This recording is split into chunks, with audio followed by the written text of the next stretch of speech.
Welcome to the Attention Deficit Disorder Expert Podcast Series by Attitude Magazine. Hey everyone, it's Susan Kaufman. I'm here for Attitude Magazine's weekly ADHD Experts broadcast. Today we have a great speaker, and today's topic is a great one. It's about building confidence in your child heading into the new school year. And I'm especially pleased to welcome back one of our most popular expert speakers, Kirk Martin of Celebrate Calm. On average, research tells us that children with attentional and executive function deficits have received as many as 20,000 more negative comments by age 12 than their neurotypical peers. So it's no surprise that the very thought of another school year may prompt your child, and you, for that matter, to melt down or shut down. So Kirk will help us heading into this new school year with a game plan to bolster confidence. And he'll be talking specifically about how you can relieve your child's anxiety, improve focus and attention and impulse control, give your child tools to succeed rather than punishing him or her for failing, stop power struggles over homework time, and help your child build new friendships in the cafeteria and on the playground. So, Kirk, thank you so much for being here. We're always happy to have you. Let me tell you a bit about Kirk. He is the founder of Celebrate Calm. He's a very highly in-demand expert and speaker on parenting strong-willed children with special needs throughout the world. He's actually given over 600 parents and teachers in 19 countries very specific practical strategies to stop yelling, stop defiance, and stop power struggles. So you'll find much more about his program on his website, www.celebratecalm.com. So with that, let me turn it over to Kirk. Again, thank you, Kirk, for being here today. Susan, thank you for hosting me. I'm always excited because your parents that listen are always so engaged, and the follow-up questions are always awesome questions. So anyway, I know school's getting back. We've been in schools the last couple of weeks training teachers and parents, and you can feel all the awesome anxiety that everybody has because you've had the summer off. And I know some of you are ready for your kids to go back to school. But hopefully after you listen to this, we'll go into the school year with, hopefully 10 or 15 really practical strategies to help make this year different than last year. So as we mentioned, our kids often feel like failures because they struggle with focus and attention, impulse control, executive function, and organization, social skills. And in our experience, a lot of behavior charts just don't work that well. And as most of you have found out, consequences don't even really work for your kids. They're just kind of immune to them.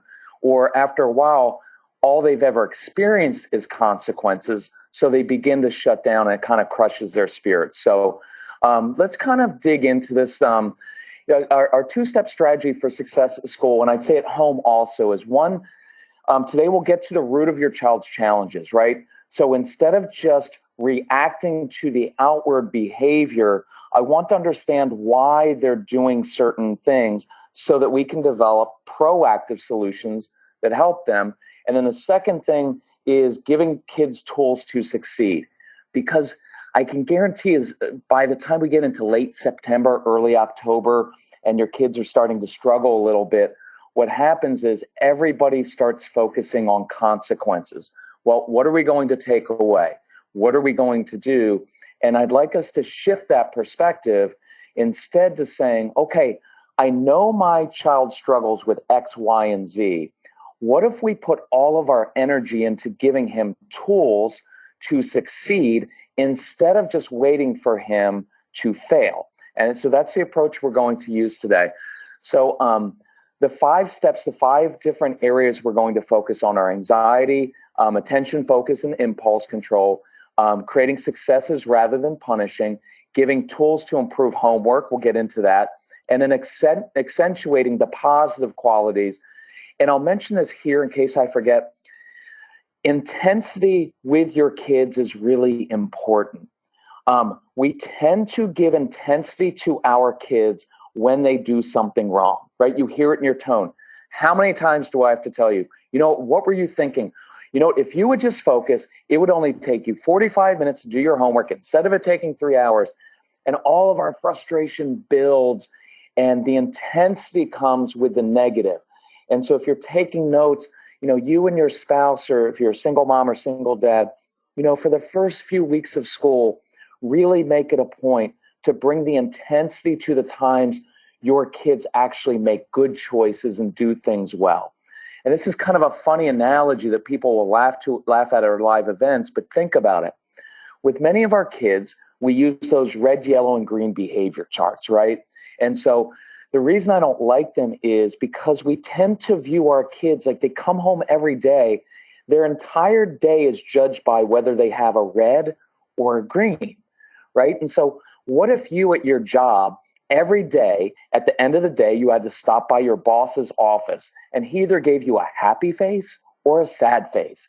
And then you had to take that home to your spouse and kids. And then your spouse is like, seriously, honey, 2 days in a row with a sad face? What's going on? We need to take away your cell phone tonight. But that's kind of what we do to our kids.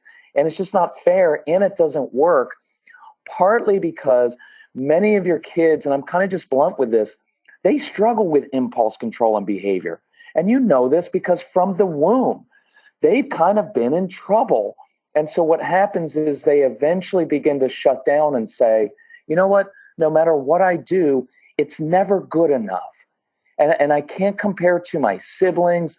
I can't compare to my peers because they're just always do things well and I don't. And so they eventually shut down. And so this school year, let's really make it a point to really stay positive. It doesn't mean we don't address the negative things, but we really have to dig in and be really consistent with noticing when kids make good choices. So let's talk about anxiety first. And here's where anxiety comes from. It tends to come from unknowns. So if we step back for a minute and think about your child's brain, and I'm not going to do the scientific, a lot of jargon here. I'll just use it in layman's terms, which is your kids have very busy brains, right? They're always thinking, and these impulses and thoughts are bombarding their brains. And it's kind of like if you have clothes or socks in a dryer and they're tumbling around at 100 miles per hour. That's what your child's brain is like. And so it's very busy in there. And they often feel like they don't have control of their own brains. And if they have sensory issues, many of your kids don't even feel like they have control of their bodies, right? And so what happens is if I don't feel in control of myself, my impulse is to try to control other people and situations. So, let me use this while I'm on it. Many of you have kids who are bossy, right? They're kind of bossy. They don't play well with other kids because they change the rules of the game, they cheat, right? Or they'll quit. And all of those things are about creating some sense of control or ownership of their lives. So we had, over the course of a decade, we had about 1,500 kids come into our home, about 10 to 15 kids at a time. And I remember a lot of times we would do an after-school camp where kids would come after school and I do homework with them. Because when it's not your own child, you can be much more patient than when you're the parent. And so the kids would come into my house and they'd start bossing me around. And look, it's hard because my initial thought is to look at the child and say, hey, you little bossy jerk, I'm the boss of this home. No wonder you don't have any friends. Now, I hope that doesn't offend you, but that's what you think. Just never say that.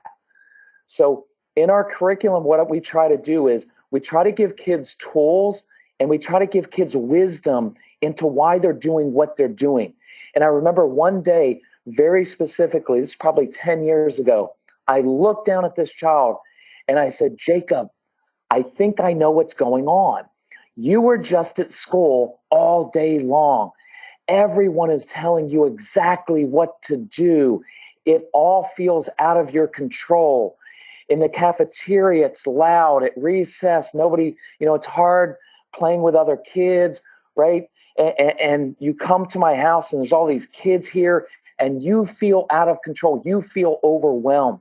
And I know exactly what that feels like because I'm the same exact way.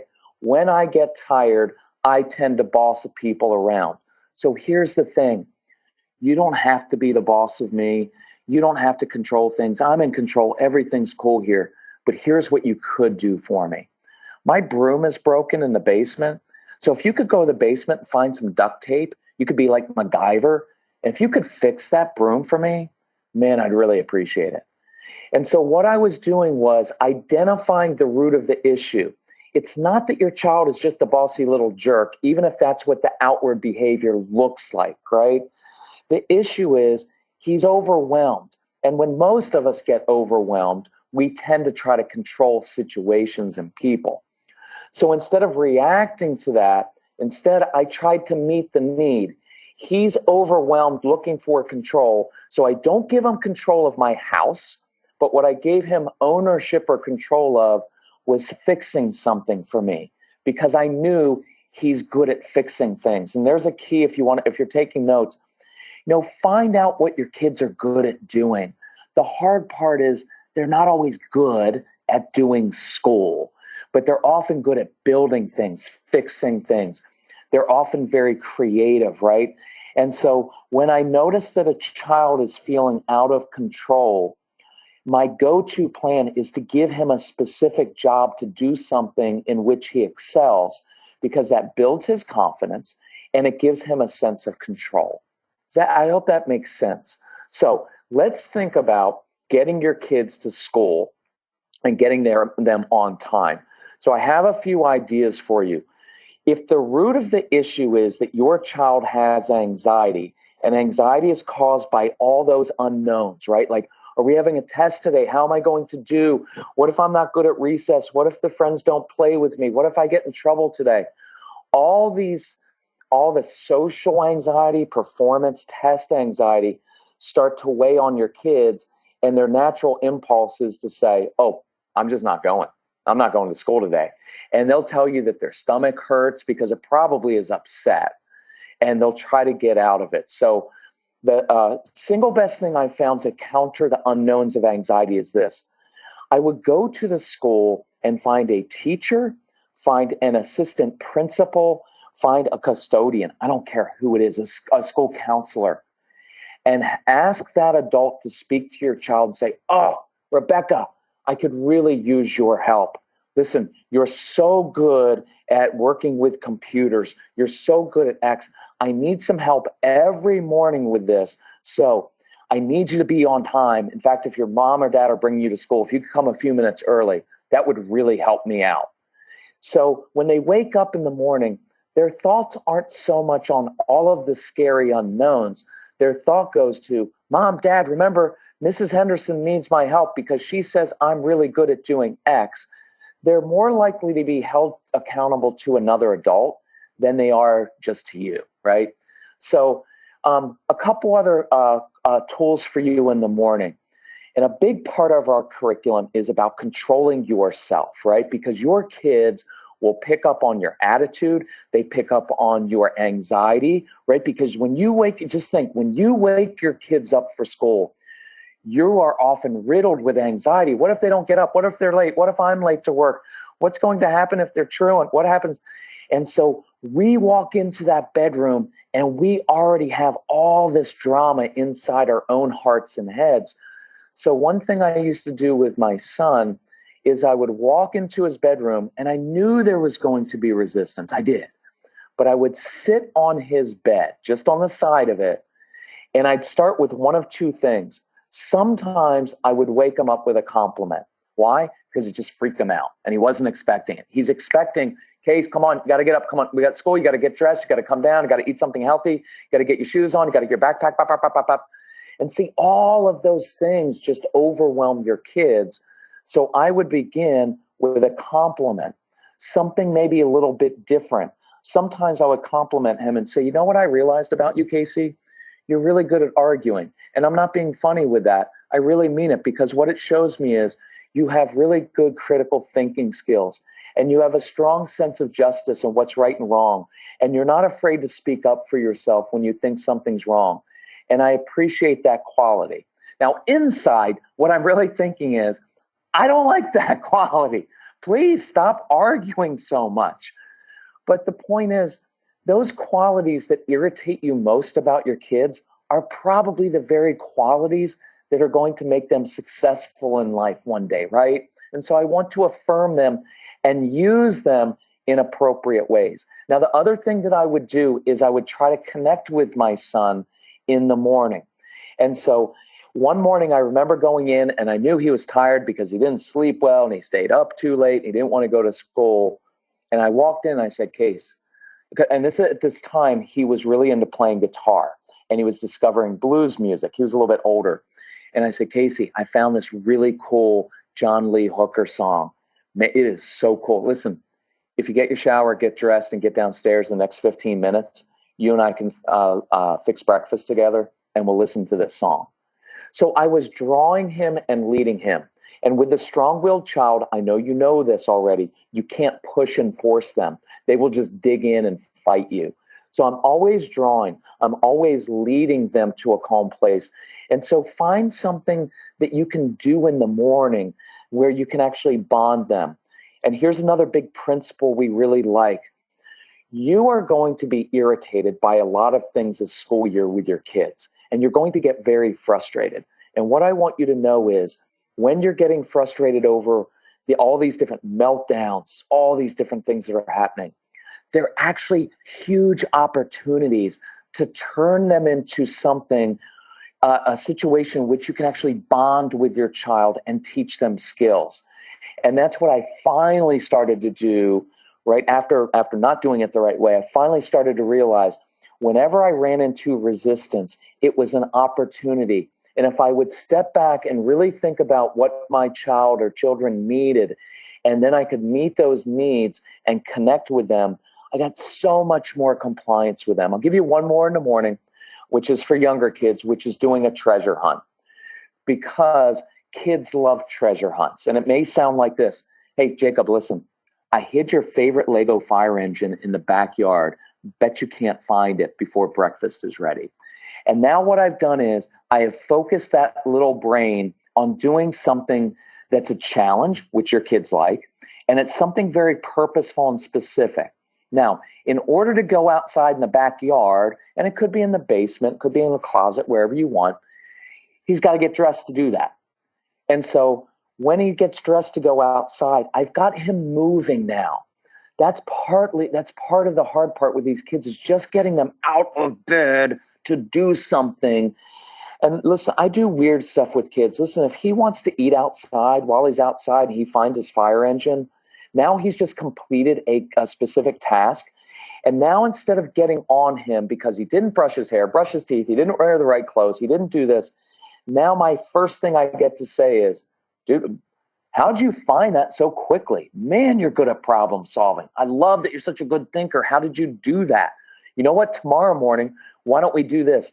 If you get up on time, you can go outside. I don't care. You can go outside in your underoos. Who cares? I don't care. Go out in your Batman outfit. You hide something in the backyard, or maybe it's in the basement because you don't want to go outside. Hide something in the basement, and I have to find it. And so we're introducing a little bit of fun, but specific jobs to do in the morning, and we're getting him moving. So I'm going to leave it at that. There are a lot of other things that we can do, and if there are more questions on that, come back to that.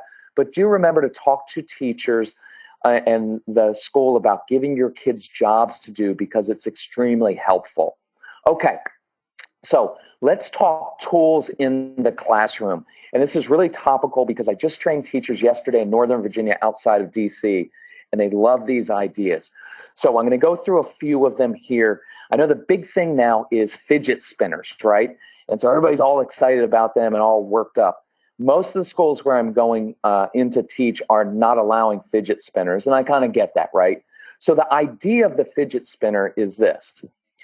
Fidgeting can be a really helpful thing for your child, right? It can't appropriate fidgeting. Tapping a pencil on your desk doesn't work. Fidget spinners, probably too distracting for everybody else. I wish I could show you this, but you can see it on our website, and I'll put a special link up there so you can kind of see a picture of it right after this webinar. But we use something called a sensory strip. And here's what it is. There's nothing magical. You can make your own. It'll cost 15 cents to do it. Get some double-sided tape, and maybe it's 6 inches long. And on that double-sided tape, find some other little textury objects that your kids like. I mean, it can be something furry or fuzzy or denim, something at a it could be a zipper even, but it could be something that you get in an arts and crafts store. Just watch your kids, see what they like playing with. And then I tape those right onto the other side of the double-sided tape. So I have this little strip of fabric, and then I can peel off the back and I can put this underneath the child's desk. So picture a classroom, your child's sitting at his desk, and underneath this desk is a little piece of a strip of double-sided tape, and it's got different kinds of fabrics on it. Well, here's the beauty of it. It doesn't make any noise. Your child can't take this up and hit other kids with it. He can't throw it around, right? And it's stimulating his brain because research says when kids play with textured objects, it actually improves concentration. And so what it's doing is it's helping the neurotransmitters in the brain actually connect better so they can concentrate. Now, it doesn't change the entire school day, right? But a few times when your child is zoning out or wanted to play with his classmate's face or hair, he had something appropriate to fidget with. So big principle. Whenever you tell kids to stop doing something, always give them something appropriate to do. You have kids with a lot of energy, and it's not just physical energy, it's mental energy because they're very bright kids and they're always thinking. So just saying, keep your hands to yourself doesn't work. They have to do something with their hands. I'll give you another example with those of you that have kids that have impulse control issues, that have problems sitting still. Oh, by the way, with the sensory strip, I forgot to mention, for middle school and high school kids, you can't put this under their desk because they're probably going to get beat up. Okay, so we don't want them getting ostracized. But you can take the same principle and you can sew something into that one hoodie sweatshirt that they wear all year. You can put things in their binders, on their shoes, the head of a toothbrush, which is really, really small that they can carry around. See, they can play with that head of a toothbrush. It's really interesting feeling. It doesn't make any noise and it will clean out their nasty little fingernails. So I love it. So here's the setup. You've got a child, and this could be 3rd grade, 8th grade, 11th grade, doesn't matter to me, but your child has trouble sitting still. And so after about 16 or 17 minutes in class, your child gets up, starts walking around class and talking to other people. The natural response of a teacher is, hey, Jacob, hey, look at me. Hey, sit down, look at me, stop walking around. But that's pretty much what your child's entire life is, which is, hey, stop it, stop. And they begin to tune it out.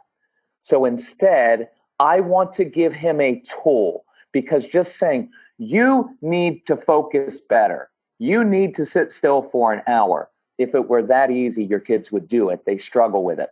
I'm not making excuses for it, and I don't want to allow them. See, I'm not saying, oh, little guy with an ADHD brain, if you get bored in my class, just walk around. I'm not saying that. So here's what I would do. I pull your child aside at recess, and I say these magical words, Jacob, I could really use your help. You guys know your kids love helping other adults. And I say, here's the deal. My mouth gets really dry when I'm teaching class, so I need your help. You and I are going to have a secret signal. And you can't see me doing this, but it's a secret signal. When I rub my nose or tug on my ear, here's what I want you to do. Jacob, you get up out of your seat. You come up to my desk. You grab my water bottle. You take it to the back of the room, refill it. You bring it up, put it on my desk, and then you sit down. You don't get to talk to anybody. You are not going to distract anybody. You're going to be Mr. Invisible. You up for that? And most of your kids to other adults will say, yes, sir. Yes, ma'am. Now, here's what's going to happen. I'm talking in class. I start to lose his attention. And instead of correcting him and drawing negative attention to your son or daughter, I give the secret signal. He comes up, does the water bottle, sets it down on my desk, and watch what happened. Now I get to say, hey, thanks. You're a good helper. Go sit down. And here's why I like it. It takes about 23 seconds to complete that task. So he didn't miss anything in class. I just created a success, because if you don't create successes, your kids will continually fail and eventually shut down. It was very, very specific. I told him exactly what I wanted. I talked to him like an adult too. I told him, hey, no talking to other kids, no distracting anybody else. Very firm, even matter of fact. I didn't yell at him, but I didn't baby him either. And that's how I like to talk to kids, with respect. This is what I expect, and I know you can do it. I like it because now he's completing a specific task, and it's something concrete. He can hold the water bottle and fill it up. And at the end of that sequence, now I get to praise him and affirm him with a smile, and he sits down. Now, here's where we build impulse control. We do that for a week. Next week, your son comes in, daughter comes in, and say, oh, Jacob, man, last week you're a good helper. This week, I believe you can sit in my class for 23 minutes before you need to move. So this week, here's how it works. After 16 or 17 minutes, when I see you being antsy, I'll glance at you so that I know that you know that I know you're struggling. But I'm going to go on teaching class because I believe in you, and I know you can sit for another 7 minutes. So I wait, and I eventually maybe get them up to 27 or 28 minutes. Now, I don't know what the limit is for your child, but here's the metric to use with your kids. I always affirm for progress, not perfection.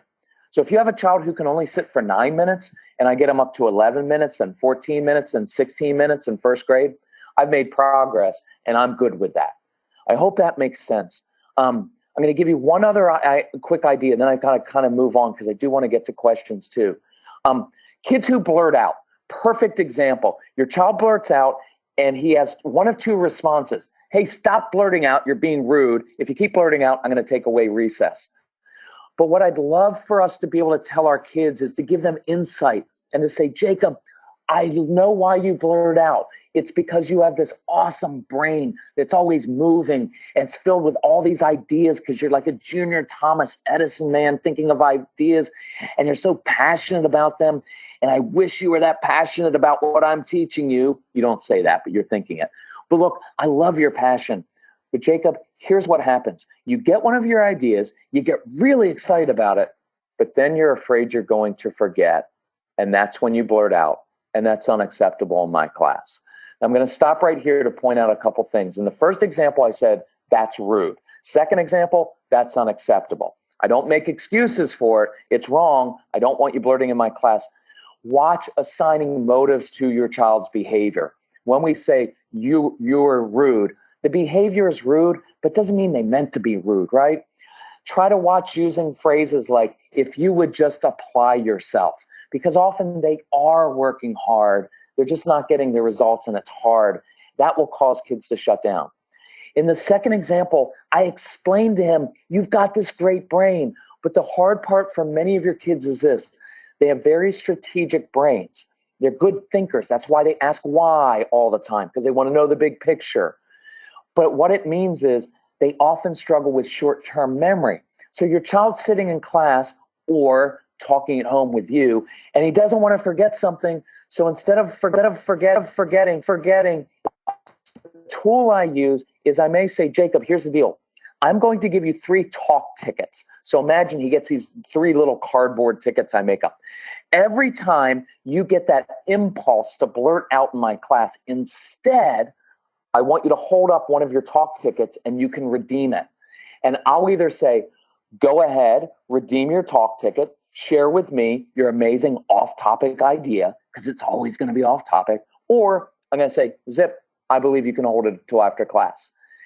And the cool thing is I've just given the child a tool, so when he's getting all antsy and he doesn't know and he's afraid he's going to forget, instead of just blurting out, he can hold up this ticket. And then I can acknowledge that and give him an opportunity to either say that now or to tell me at lunchtime another time. But the idea is this.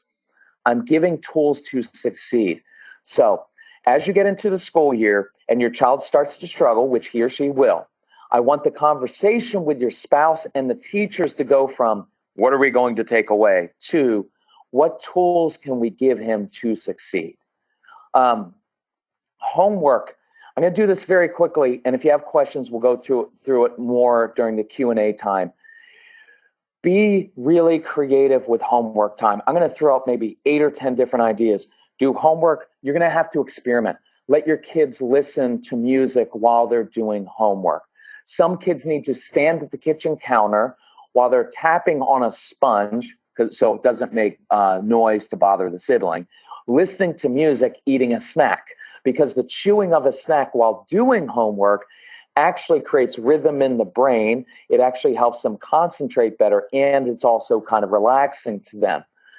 Weird one. Some kids will do better homework if you allow them to do it underneath the kitchen table or sitting in their closet. You guys know that your kids do odd things at times. Now, I think it's perfectly normal. Other people think it's odd. But I like weird things because weird things work for your kids.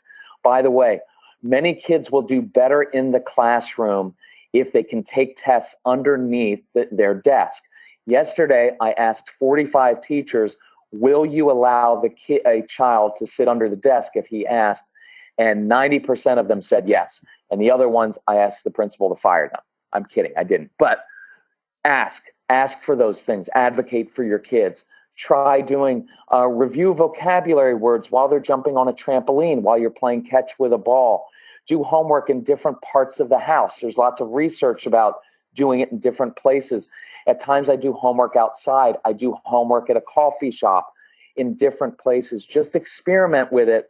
But by all means, control your own anxiety over homework time, because if you get frustrated with your child, he will get frustrated, and it's this nasty cycle. So again, if you have questions on that, let's do it during Q&A time, and I'll come back to that. Next slide. How to motivate kids who don't respond to consequences. I really kind of hit on this before of give kids positive intensity, catch them making good choices, use their positive qualities and their passions in purposeful ways. A lot of sibling issues come in because you have two children. You have one who's kind of a compliant, rule-following, kind of good child, so to speak, who does well in school, who does really well with behavior, and everyone loves that child. And then you have your child who struggles, and he doesn't feel good about himself, so his natural impulse is to say mean things to or hit the sibling who's kind of the good one. And so one of the best ways to counter all of that negativity is to get your kids doing jobs, even for other neighbors. Find an older couple or older lady that lives in your neighborhood and say, I've got this awesome kid. He's got a lot of energy and loves cooking or baking or creating and writing, loves fixing things. Would you mind if he or she came down to your house a couple afternoons a week? I guarantee you, older people, retired people love having kids around because they miss that. And what they know is they can send your child back home and they don't have to put them to bed. But you have a lot of retired teachers in your community too. Don't be afraid to ask for help, because other people will be so much more patient with your kids during homework time than you will be. And so, but I would love for your kids to be out doing jobs in the neighborhood, volunteering. Watch your kids that have the nastiest mouths. I guarantee they have the biggest hearts, right? So get them involved doing service projects. And here's why it's important. Many of you have kids who have gifts and talents and passions that don't get recognized or rewarded in school, because your kids are amazingly creative. They can build 4,000-piece Lego sets without looking at the directions. They can sell a stranger anything, but there are no grades for this. So to build confidence, I have to provide opportunities outside of school or outside of just getting grades, because that will help build your child's confidence, and that will actually help him in school. I hope that makes sense. Social success. Let me give you a couple of these very quickly. Many of your kids have something called asynchronous development. They're out of sync. Great book on that, called The Out of Sync Child. So many of you have a child who intellectually is up here, right? Very, very, very bright, gets along better with older kids and adults. Emotionally and socially, though, they're a year or two behind. They do silly things in class. They don't quite fit in. So they get along better with little kids and animals. So you can kind of see this dichotomy of they get along great with older people or younger people. Who do they struggle with? Kids their own age. It's really hard for them to connect. And just saying, oh, go run along, be nice, make friends. It's really hard for them. It's really unfair thing that they have to go through 12 years of school with only kids their own age because they struggle with those kids. So a couple ideas for you. I would go to the school, go talk to a teacher and say, do you know another boy or girl in this class who has the same interests as my son? My son's really into dinosaurs or Legos or the Alaskan sea turtle or football, whatever it is. Find a child who has a shared interest. Try to set up a play date. Again, can't do that with middle school, high school kids, so much a play date because, they'll get beat up for that. You know what I mean? But set this up and do short play dates with your younger kids. Have that other child over to your house short. Have them work on a project together, because just saying, you guys go run along and play, you know what's going to happen. Your child is probably going to control everything and boss the other child around. They won't want to come back.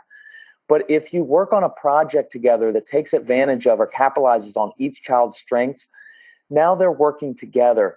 And if they're doing something with you, say in the kitchen or out in the garage, now you can teach and model for your child how to ask questions. Many of your kids just don't know how to have conversations.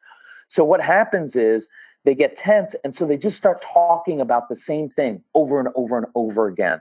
So I used to teach kids at my camp how to ask questions of other kids and find common interests. The other thing I would share with you is a great tool teachers use is, say at recess, your child doesn't play well with other kids. I will pull two kids together and say, oh, listen, Sarah, you are so good at drawing. You're so creative. And next week, we're doing this new unit on reptiles. I need some help. So Jennifer over there is really awesome at drawing too. So at recess, could you two help me? If I brought poster board outside, could you guys spend recess drawing some reptiles for me? And the next week, I'll put those posters up all over the classroom. It'd really help me out. And what you've done is you've just used the child's gifts and passions in a positive way, and you're showing them off to the rest of the class. And you've paired two kids up and given them a project to work on. It's just easier to make friends that way. Final thing I would say is with friendships is this. Please reinforce to your kids that it's okay if they don't have a lot of friends. I do not have a lot of friends. I have some very deep, close relationships. I'm not good with all the mindless, I'm not good at dinner party stuff. I don't like surface relationships. I seek out other people. Most of my guy friends are older than I am, and they have some substance. So I don't want a lot of friends, but I have some very good close friendships, fewer friends. The reason this is important is I was voted shyest boy in my high school class, and I thought there was something wrong with me. And if there's one thing we try to emphasize through our programs is there's nothing wrong with your child. They're just made in a different way, and they're made that way for a purpose and a reason. And I want them to be able to embrace that and know I'm different, but I'm different in a good way. And I have gifts and talents and passions that are advantageous even over other kids. Even if I don't get the best grades, I have all of these awesome qualities inside of me. And when I use those qualities, I am successful and I am confident and I have a big heart and I share and I do the right thing. And so I think I'm going to go ahead and end on that. And that's great because I'm at the end of my slide. So questions, I'm open to however I can help you. So Kirk, that was great. Lots of comments here about how much people appreciate your focus on positivity and how much you get our kids. So thank you for everything. To the audience listening in, Kirk touched on... Now I can't hear. Can you guys still hear me? Can you hear me? Can you hear me now? Oh, there you go. I can hear you now. Okay, sorry. Okay. Kirk touched on many items. Please post whether you'd like him to talk further about homework, early mornings, friendships. Give us a sense of what your interests are. Kirk, a number of questions about homework. Lots of people said homework. Any more strategies for homework? You mentioned being flexible and where you do homework, which I think is a great tip. But are any other concepts for homework? Yes, I'll give you a few ideas, and this is my personal opinion, so you can disagree with it. I'm on the back end of this. My son is 24.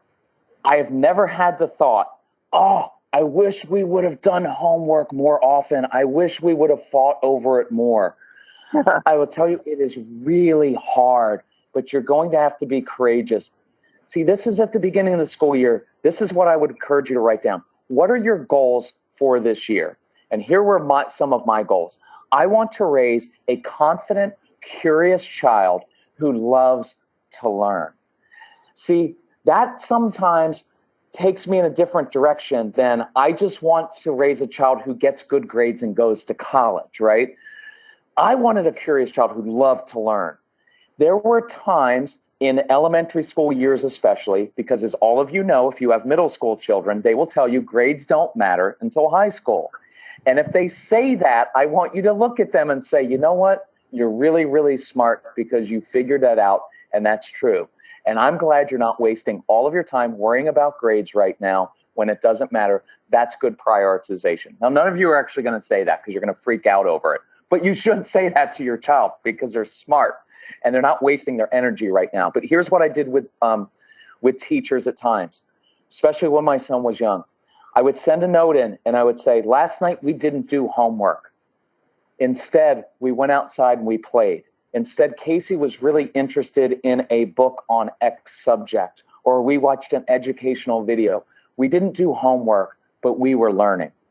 And sometimes the teacher would say, well, I'm going to have to mark your child down for that. And I would say, I'm completely okay with that because I'm not interested in grades right now. I'm interested in a curious, enthusiastic learner. And so that's what I want. And then some teachers would say, you know what? Awesome, because your kid, he's doing well in class. That's fine. That's going to take some courage for you. Some of you, whether you're a single mom or whether, married couple, it gets stressful and your life is busy and you're coming home from work. Look, there's no research that shows a correlation between doing well on homework and doing well in life, right? So you've got to balance it. You can't just say, oh, homework's stupid, we're not going to do it at all. But I would balance it out because if every night is a fight and every night is tense and your child's crying and you're crying, it's just not worth it. And so I would balance that with how do they love to learn? So some other homework tips for you, besides getting other people to help with that. Sometimes it's a motivation issue for your older kids. Let me give you a quick example. Middle school, high school kids. I don't do my homework. Homework's stupid. I don't want to do well in school. I get that. So I often would get those kids a job of some kind, internship, working for another adult. I'll give you an example. Had this kid, 14 years old in Charlotte, North Carolina. Typical hoodie sweatshirt kid, doesn't want to do his homework. Really, really bright. If he would have just done it, it would have been done in like 30 minutes, but he just didn't want to do it because he didn't see a reason for it, right? By the way, your kids who do math problems, you're going to run into this. They don't want to show the work. And you're going to be like, well, you have to show the work. And their response is going to be, I showed you the work by getting the right answer. And you're just going to have to wrestle with that. At some point with my son, I just said, you know what? You're absolutely right about that. You own it. You go talk to your teacher about that. And if your teacher is fine with that, fine. But if not, teacher will hold you accountable. But your kids are awesome like that. They're really going to mess with you on those things because half of what they say really is true. And you have to decide whether you're going to fight it or not. So I talked to this kid, and he was really good at drawing. He wanted to be an architect. So I'll make a long story short. I found an architect. This architect had a talk with this kid and said, listen, I want you to come to my office. I will let you come one day a week after school. Your mom or dad can bring you to my office. You're going to take off your hoodie. You're going to put on a shirt and tie out of respect for me. You're going to do grunt work. You're going to make copies for me. You're going to run errands for me, take out my trash. But along the way, I will teach you to read blueprints. I will teach you what it takes to become an architect. But here are my rules. You must keep a B average in school. You must listen to what your mother says, and you have to do your chores. And you know what that kid said that he had never said to his parents? Yes, sir. Why? Because that architect had something that this kid cared about. So if you're taking notes, write this down. Find out, discover what your child cares about, because they don't care about school and grades and good study habits and organization. You and I care about that, but they don't. So here's how it played out. This architect was able to say, listen, you keep the B average, you do your chores, you're not coming to my office. This kid said, yes, sir. Why? Because he wanted to be an architect. Now he has an architect telling him, you better do well in school, you better go to college, and you've got to do well in college because I'm not hiring anyone who doesn't put everything into it. It turned the kid around. Now he had a reason to do the homework because he had a vision to become the architect. And for many of your kids, you have to get the vision first. listen, they are not going to just take on your vision just because you care about homework and grades in school and college. They don't care. And so you have to find something that connects with them. Hopefully that helps a little bit. That makes lots of sense. To the point of parental involvement in homework, we have two comments from two different parents that are absolute extremes. One parent says, my child should be doing this homework on her own. Why does she want me to be engaged in it? She's in the third grade. She should be doing it herself. And another commenter here says, I have to go over my child's homework to make sure that it's correct. So we have to do it twice because I'm checking it. How much should parents be involved? Very, very good question. So overall, in our curriculum, we talk about stepping back so your child can step up and own his own choices, because that's how we were raised. I want to be engaged, but I want to be more engaged giving tools, but not standing over the child. Ideally, and look, this is hard because, Susan, we've got kids all over the spectrum and in different places here, different capabilities. Because I can't advocate, you know what, homework is yours. I did it when I was a kid. Tough luck if you can't do it. So I don't want to go that extreme. And some kids need a little bit more hand-holding. But overall, I like to step back. And my tone is, listen, homework is yours to do. I've got my own homework. I am available to give you tools, but I will not stand over you. And at a certain age, which you have to figure out yourself, depending on their maturity, I like to be able to say, listen, the teacher's going to handle your homework with you, okay? If you don't do your homework, then you need to take that up with your teacher and be accountable to your teacher, because at some point kids have to go get a job and be accountable to a boss, right? So I prefer to not be, here's why I don't want to be overly engaged, because when I'm overly engaged, I dump all of my own frustration, anxiety, and it comes out like this. Casey, come on, listen, you know the answer to that. If you would just do, right, and all that comes out, and now you're talking tears from both of you.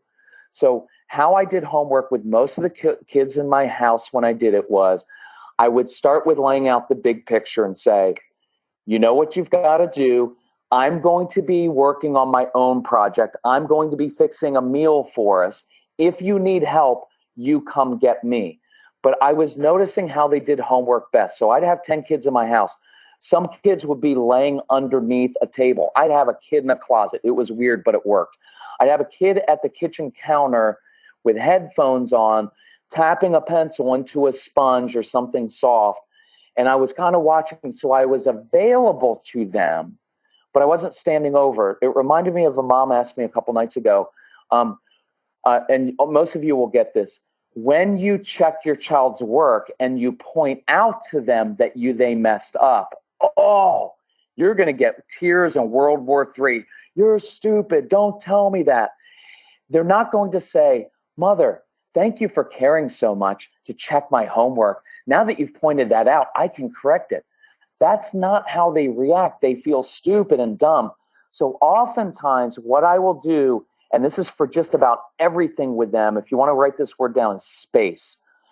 I won't correct it in front of them, but I may go through, look at their sheet, and I've noticed that problem number 8 and number 13 is off.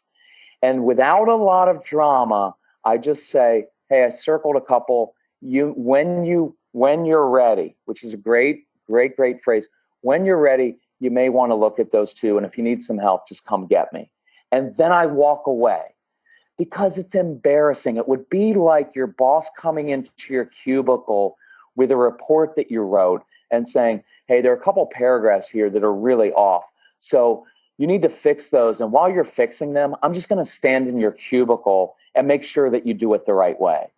Oh, you would tense up and you would hate that boss. So giving them some space and not standing over. So, Susan, does that make sense? If I'm going to give them tools and I'm going to be available, but not hovering. Yeah, I think that's exactly the two comments that I read.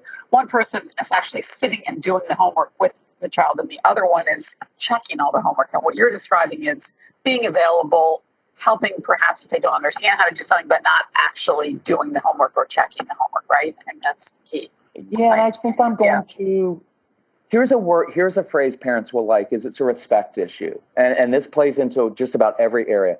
You know what? I respect you enough to believe you're capable of doing this on your own. And I'm not going to stand over you. Why? Because you're capable and I trust you. And I know that if you struggle, you'll come to me. And sometimes we'd have a code word. Here's another quick one for homework, because I know it's kind of a hot topic. The issue with a lot of kids was that they need context. And they just couldn't get the concept. So I'd say, you know what? Close up that textbook. Go grab a football. Let's go outside. We'll play catch. Let's talk about the concept so that you get the overall picture. Then you can come back and do the specific problem. And I guarantee for many of your kids, that's going to be the issue, is that they need to see the big picture first. Otherwise, they start getting really frustrated. Here's another quick one, if you don't mind. You see your child getting frustrated. You're going to get frustrated because now you're like, you know what? We don't have time. We've got this. We've got Taekwondo night. I've got to get dinner ready. We've got bedtime. Got to get a bath. Got to And so being in control of yourself, I wish we'd spend an hour on that, is so critical, because if you key off of your child's frustration and you get frustrated, you may as well just say, let's all throw a big meltdown and go cry. So in that moment, what can you do to say, you know what? I totally get that you're frustrated. So you know what we're going to do? Why don't you pack that stuff up? Why don't we go to the basement? Why don't you just go, some of you have 3, 4, 5 kids. So sometimes you just say, you know what? Let's just go. We're going to go outside. We're going to kick the soccer ball around and we'll break this negative little cycle. Then we'll go in and we'll attack it in a fresh way. Or we're going to go outside and do it. You know, I have some families, and you don't have to do this, but I have some families who do homework while eating dinner. Not my ideal way, but I want to give you permission, because I've worked with a lot of parents, and I want to give you permission, not that you need it from me, to do things in odd ways at times and not worry about getting judged by other people of like, oh, really? You do homework while you're eating dinner? You know what? If it works, just do it, right? Because you just have kids who are just tough. And I'd rather you do something in an odd way and enjoy yourself as a family and have kids who are curious and happy and learning. And again, come back to that. Write that on your fridge. I want a curious kid who loves to learn. And that's your metric, if you agree with that. And this year, when there are too many projects piling up, you go to the school and say, my child's suffocating. He's getting crushed by this, and he's not even enjoying learning. And we had to go sometimes and say, you know what, your approved reading list contains all these books. My son's not interested in any of them, but he would love to read books about X, Y, and Z. And those are actually a grade level up. Could we do that instead? And you're just going to struggle at times, but I would keep the focus. You know, I'm on the back end. I've got a child, not a child, he's a young adult now. The kid is a voracious reader. He lives in Minnesota. He lives on his own now. And I'll get up in the morning and I'll have a text like, Dad, I'm so glad I wasn't like King Wilhelm I of Germany. I'm like, what are you reading? But you know what? But he's a deep thinker. And he's like, Dad, he went through this. And I love that he loves to learn, because I know if you have a love of learning and you're curious, you'll do great in life, right? I don't need to know what your grades are, but if you're curious and love to learn, you're going to be fine in life. So hopefully I take the pressure off. Okay, go ahead. Sorry about that. That's good. People are loving your comments, Kirk. They're really, really appreciating what you're saying. I just want to turn for a second to one of the most painful topics for all of us is our child's friendships. You mentioned specifically asynchronous development and problems with friendship there. I think that was interesting to people and would like to know more. And in general, you know, how to help their teens, middle schooler and teens, form friendships is something that a number of people are raising. Okay. So 2 or 3 things. One thing is this. I don't know a nice way to say it. Some of you are going to have to reconcile yourself to the fact that your child is not going to have a lot of friends. You are going to have to reconcile. There are some kids I have, most of my family, extended family, there are kids who are on the spectrum all over the place. I have a niece who has turned out to be a wonderful, amazing person. She has never had a lot of friends through high school. And I hope this doesn't sound bad, but it's true. She didn't care. And she didn't even notice because she's more kind of on the Asperger kind of spectrum. And she loved her horses. She had a couple close friends and that's it. And she didn't care to go to the prom. So if that's your child, embrace that and know you've got to separate what you care about and what your kids care about, right? So just because you're very social doesn't mean that your kids even want to. Now, here's the hard part. Some of you have kids who want to have friends and they don't know how, and they get ostracized, and it hurts them and it crushes them. So I wish we had more time for it, but I'll throw it. You're going to have to teach them how to make friends, because sometimes your kids do off-putting things and they don't know it. Role playing, as silly and goofy, and as much as I hate role playing, it's really, really effective. I used to take Casey out and we just go out in public and I'd show him how I talk to people and how I ask questions and find common interest. For teenagers, my go-to usually is to get them involved doing some kind of job or project, something in the community, maybe doing a service project, charitable project of some kind. Because what you'll find is they're going to meet other kids who share common interests. And that's the best way. It is really tough at school. Unless you've got at school, you've got a teacher, a guidance counselor who's kind of putting kids together, doing projects around common interests. All of us form friendships in a basic way, which is usually we're interested in the same thing, right? Like when you have toddler age kids, your friends tend to be other parents of toddler age kids. You have things in common. So see if you can get your child involved in something they're really good at doing. That's a key, because many of your kids have too much anxiety to go out for the school play or to get involved in a group. So have another adult ask your child, hey, you're awesome at this. Listen, we're putting on this school play. You don't have to be in the play, but I could really use you in the background in set design. You'd be awesome. Could you come help with that? And in the course of doing set design, they're going to meet other creative kids. It's a really helpful way for them to do that. And again, on the page, I'll post some more things. I'll pull it off. I've got a program. It's called ADHD University. And we go through a ton. It's like 50 pages worth of stuff. And on that special follow-up page, I'll cut and paste some things I've written on social skills that hopefully will resonate with you and help your kids. Great. So everyone, I think Kirk's talking about the Attitude forums. We have set up a page, a topic just for him to answer any of your questions or post ideas that you may have. You go to the Attitude website, go to the community tab and scroll down and you'll see the forums. In the forums, scroll down to webinars and then scroll down until you see Kirk's name. So I think that's a great way to get more from Kirk, who's given us so many great ideas. I will be there. And if I may mention, if you have a direct question, just be patient with me. But you can email me. It's Kirk, Kirk, @celebratecalm.com. I'll get back to you. I'm traveling. It may be a couple days, but feel free to email and we'll help you out with that. So that is very kind. Thank you so much, Kirk. And thank you, everyone, for your great participation today. We had so many wonderful comments. I wish we had many hours to address them. So thanks, everyone. Great webinar, and we'll see you next week. Thank you, Kirk, as always. Thanks, Susan. Bye, everyone. For more Attitude podcasts and information on living well with attention deficit, visit attitudemag.com. That's ADDITUDEMAG.com.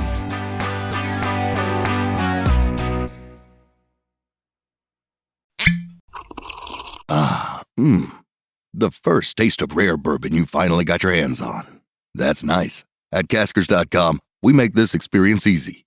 Caskers is a one-stop spirit curator with an impressive selection of exclusive, sought-after, rare, and household names in the realm of premium spirits and champagne.